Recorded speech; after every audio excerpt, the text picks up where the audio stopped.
There is a chronic disease infecting sports media coverage that attempts to transform the management of billion-dollar NFL franchises into Disney movie screenplays, where family reunions and emotional narratives override the financial mathematics that actually determine whether organizations win championships or collapse under the weight of sentimental decision-making.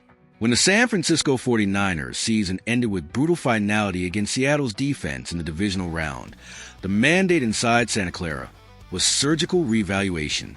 The California rumor machine ignored the salary cap spreadsheets entirely and reached the family photo album instead. The suggestion that the 49ers should absorb Joey Bosa into their defensive roster simply because his younger brother anchors the pass rush represents the academic definition of corporate negligence dressed in heartwarming narrative clothing. Today, we're cutting through every layer of this tactical nepotism trap. We'll expose the genuine panic generated by Bryce Huff's stunning retirement, dissect why the current version of Joey Bosa is a ghost of the player who terrorized quarterbacks a decade ago, and confront the uncomfortable truth that financial austerity isn't merely a preference for John Lynch. It's the only organizational survival route available given the cap obligations already consuming San Francisco's flexibility. To understand the origin of the desperation that made this conversation possible, examine the off-season incident report with honest eyes. Bryce Huff, 27 years old, physically intact, with millions in guaranteed money sitting on the negotiating table, decided that a professional future resided in lithium battery fire suppression technology and walked away from professional football entirely. Clellan Ferrell and Yetter Gross-Matos entered free agency simultaneously. San Francisco woke up without meaningful depth at the most expensive position in defensive construction, with Nick Bosa surrounded by question marks and a pass rush rotation that went from inadequate to genuinely alarming overnight. That vacuum is precisely the psychological environment where the Joey Bosa narrative gains its artificial oxygen. The media's emotional proposition is intoxicating in its simplicity. Two brothers generating shared rage and mutual motivation, an organic nightmare for opposing quarterbacks, marketing content that sells jerseys and drives national engagement every single week the 49ers appear on television.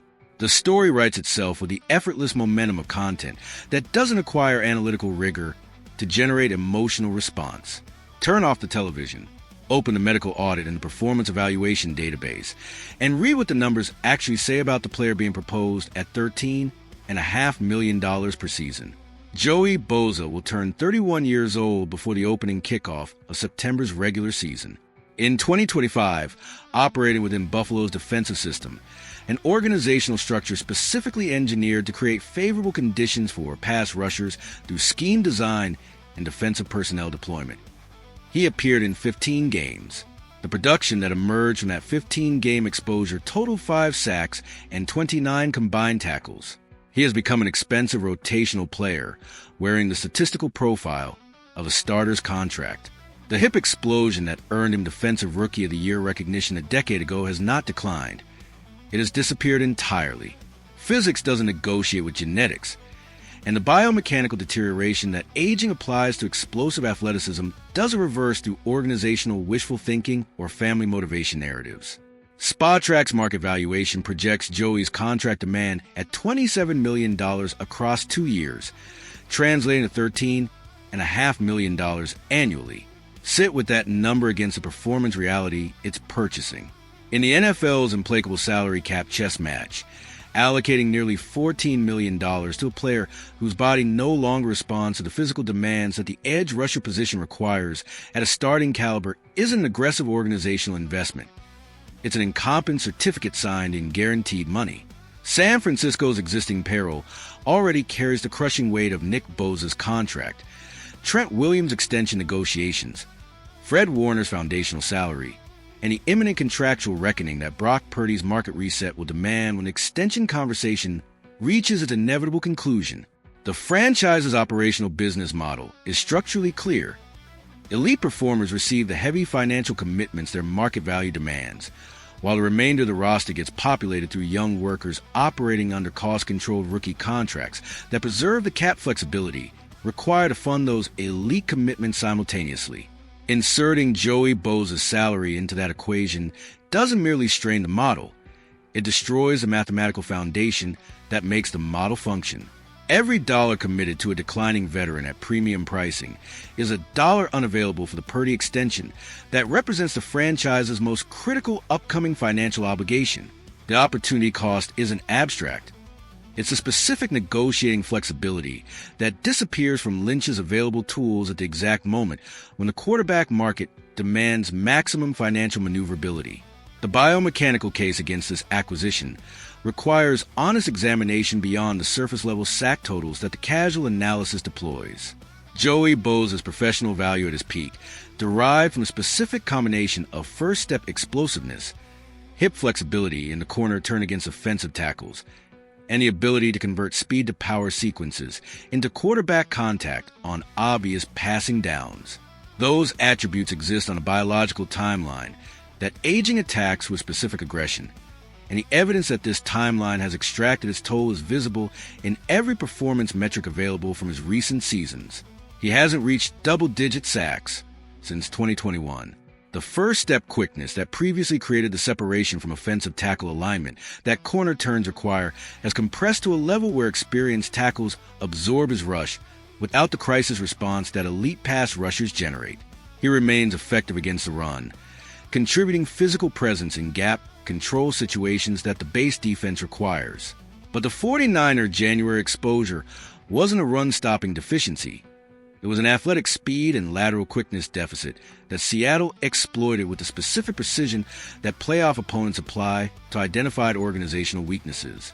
Addressing a speed problem by spending $14 million on a powerful veteran who can no longer consistently bend the corner doesn't solve the diagnostic. It buries it under a contract obligation, while the underlying athletic gap persists. Sports Illustrated's Henry Cheel identified the organizational contradiction with the directness that the situation demands. Signing Joey Bosa contradicts everything San Francisco attempted to construct philosophically following the playoff elimination. The 49ers were exposed by pure athleticism and lateral speed. The corrective response that the diagnostic requires is faster, younger, cheaper edge threat capable of attacking quarterbacks on obvious passing downs with a first-step quality that creates genuine pressure within the timing windows that NFL pass protection is designed to eliminate. The family pressure dimension of this situation deserves acknowledgement because pretending it doesn't exist understates the genuine organizational challenge Lynch navigates. The public social media campaign being conducted by the Bosa family creates a specific type of organizational noise that permeates the building regardless of how professionally the front office attempts to insulate decision-making from external emotional influence. Nick Bosa advocating internally for his brother's acquisition isn't speculation. It's the predictable behavior of a franchise cornerstone who wants a sibling employed in the same city. And dismissing that dynamic as irrelevant to organizational decision-making understates how human organizations actually function under pressure. But John Lynch doesn't collect his salary from the York family to manage interpersonal relationships or generate positive media narratives about family unity. He collects it to function as a lethal corporate architect whose decisions optimize the franchise's championship probability across a multi-year competitive window. Those two mandates are currently pointing in directly opposite directions, and the organization's long-term competitive health depends entirely on which mandate governs the actual decision. The tactical nepotism trap that the media has constructed around this situation operates through a specific logical sequence that Lynch must refuse to enter. The sequence begins with a genuine problem. Bryce Huff's retirement created a real depth crisis at a critical position. It then offers an emotionally convenient solution. Joey Bosa is available. Nick would love it. The family narrative generates positive coverage. It concludes with the financial rationalization. $13.5 million is reasonable for a former elite pass rusher. Each step feels individually defensible until the destination becomes visible. $14 million in dead defensive weight, consuming the cap space required to retain the quarterback who represents the franchise's entire offensive identity going forward.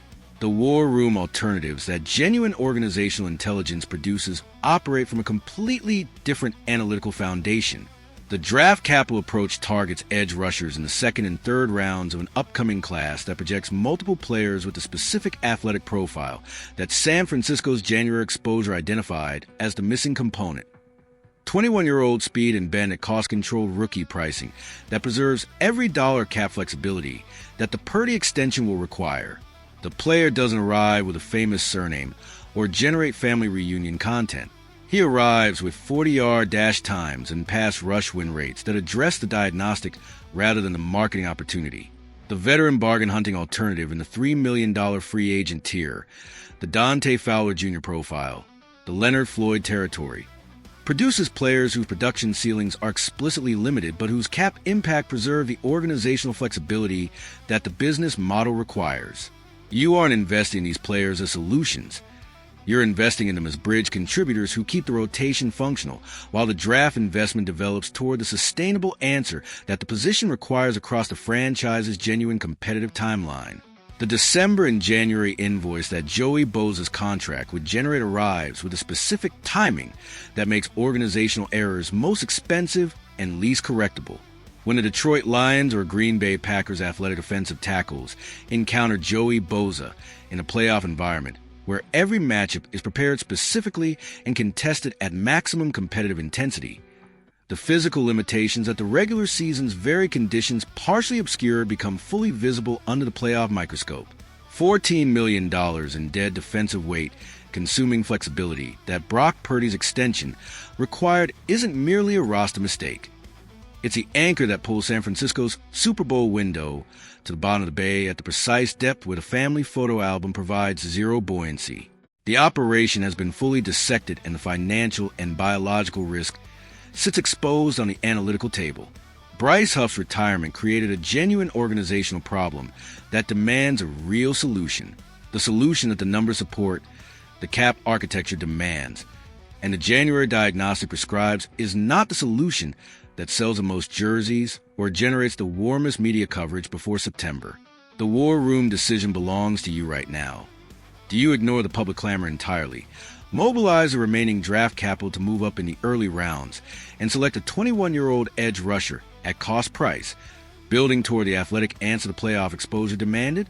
Or do you descend into the bargain tiers of the veteran free agent market, extracting $3 million contributors whose ceiling is explicitly limited but whose cap impact preserves every dollar of flexibility that the Purdy extension negotiation requires without compromising the vault? The draft clock is running. The Purdy timeline is compressing, and the Joey Bosa family narrative grows louder with every day that Lynch allows the organizational vacuum to persist without a documented answer.